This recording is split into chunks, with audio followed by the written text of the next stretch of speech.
Ada dua hal yang mendasar yang harus kita bahas di sini. Yang pertama, apa kelebihannya takwa itu? Kalau saya bertakwa, saya dapat apa? Yang kedua, apa itu takwa? Takwa itu sebenarnya apa? Saya mau jadikan sebagai bekal, tapi saya mau tahu takwa itu apa. Karena Allah bilang tadi, berbekallah kalian dan ketahuilah sebaik-baik bekal adalah takwa, dan hanya bertakwa kepada saya, wahai orang-orang yang berakal. Apa takwa itu? Ini nanti jadi inti bahasan kita. Namun sebelum kita masuk ke inti bahasan apa itu takwa, kita akan sebutkan dulu fadilahnya, wa'adnya, janji positif Allah bagi orang yang bertakwa.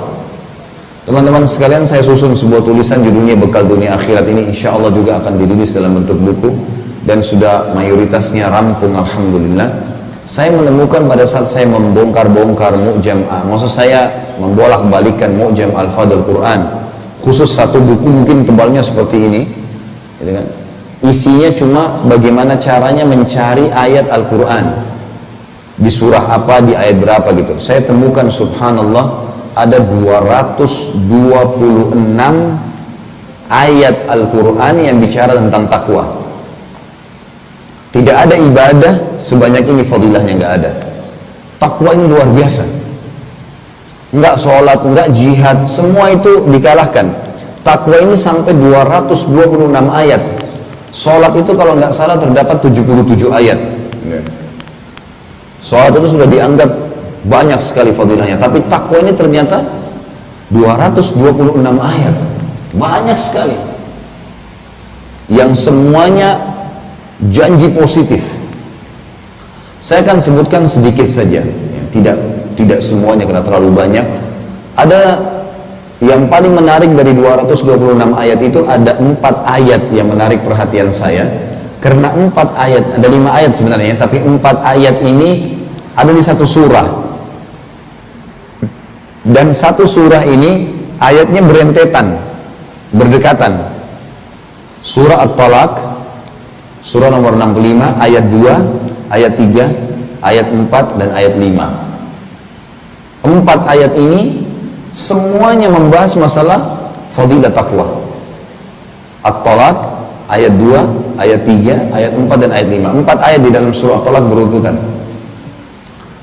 Ayat 2-nya bunyinya, di akhir penutupan ayat 2 itu berbunyi, a'udzubillahi minasyaitonirrajim, wa may yattaqillaha yaj'al lahu makhraja. Siapa yang bertakwa kepada Allah, Allah akan berikan kepadanya makhraja.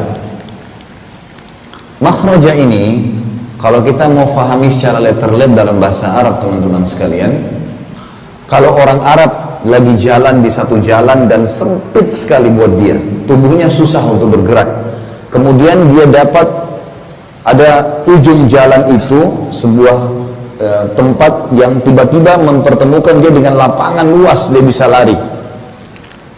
Tempat transisi dari sempit ke luas itu namanya makhraj. Ini bahasanya ya. Biawak itu hewan yang cukup lumayan besar badannya. Tapi kalau kita temukan lubangnya, kalau di padang pasir, beda dengan biawak di Indonesia tentu. Biawak Indonesia bisa sembunyi di belakang tembok, kadang-kadang di pohon dan seterusnya. Kalau di padang pasir ini, biawaknya gali lubang di bawah, di padang pasir. Itu kalau kita lihat lubangnya kecil, seperti lubang semut. Tapi di bawahnya ada biawak tuh. Jadi biawak ini punya ciri khas. Dia kalau mau masuk, dia kalau buat lubang, dia masuk ke dalam, lubang itu ditempelin lagi sama dia. Jadi tinggal kecil, seperti lubang semut saja. Jadi orang nggak tahu, musuhnya nggak tahu kalau di bawah itu ada biawak gitu. Nah biawak ini kalau mau keluar, dia menubrukkan kepalanya ke lubang itu, menggali kembali, sehingga cukup untuk tubuhnya keluar. Nah pada saat biawak keluar dari lubangnya itu, akhirnya dia bisa mengangkat kepalanya dan menghirup udara di luar. Ini lubang yang besar ini dinamakan makhraj, tempat dia keluar gitu. Sehingga dia dari gelap sempit menjadi keluar. Kalau teman-teman lagi umroh dan haji, maka coba lihat pintu darurat di hotel itu, ada tulisannya pasti mim kha ra jim, makhraj. jalan darurat ini kan, yang bisa mengeluarkan pada saat penting, lagi genting, liftnya mati, kebakaran, ditulis makhraj. Jadi makhraj ini sebenarnya jalan keluar dari masalah yang berat yang sedang dihadapi. Ini janji yang pertama. Siapa yang bertakwa sama Allah, Allah pasti berikan makhraj. Kemudian ayat ketiga dari surat Talaq ini fadilah yang keduanya. Allah bilang wa yarzuqhu min haitsu la yahtasib. Allah akan berikan kepadanya rezeki, kebutuhan, dipenuhi kebutuhan. Rezeki itu kebutuhan hamba. Jadi bukan cuma makanan, minuman, semua yang dia butuhkan untuk roda kehidupannya namanya rezeki. Dan Allah akan berikan rezeki wa yarzuqhu min haitsu la yahtasib, dari tempat-tempat dan sumber yang dia tidak tahu. Ini fadilah yang kedua. Diberikan jalan keluar dan dipenuhi kebutuhannya. Fadilah yang ketiga di ayat keempatnya. Allah bilang di penutupan ayat keempat, wa may yattaqillaha yaj'al min amrihi yusra. Siapa yang bertakwa kepada Allah, Allah jadikan ayat kedua tadi makhraj itu jalan keluar. Allah bilang jalan keluarnya di ayat kedua yusra, dimudahkan.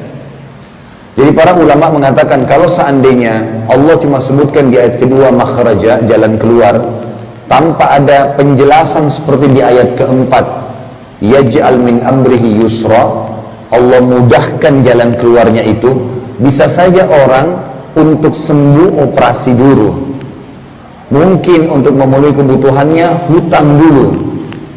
Tapi ayat keempat memastikan orang yang bertakwa kepada Allah dipastikan urusannya mungkin tidak operasi bisa sembuh, tidak perlu utang, bisa selesai, terpenuhi kebutuhannya. Jadi ayat keempat di At-Talaq ini menjabarkan dan menguatkan ayat kedua. Jalan keluarnya akan mudah. Di ayat kelimanya, ini fadilah yang keempat. Wa may yattaqillaha, ini berentetan semua ya. Wa may yattaqillaha yukaffir anhu sayyi'atihi wa yu'dhim lahu ajra. Siapa yang bertakwa kepada Allah, Allah akan lipat gandakan balasannya. Jadi kalau yang orang biasa dapat 10, dia dapat 20, didobelkan. Dan Allah akan bersihkan, maafkan semua kesalahannya. Jadi fadilah yang luar biasa. Ini 4 ayat berurut di surah At-Talaq. Ada ayat yang lain dan saya cukupkan dengan ayat ini di fadilahnya karena cukup banyak tentunya. Surah Al-Imran, surah nomor 3 ayat 133. Ini tentang surga.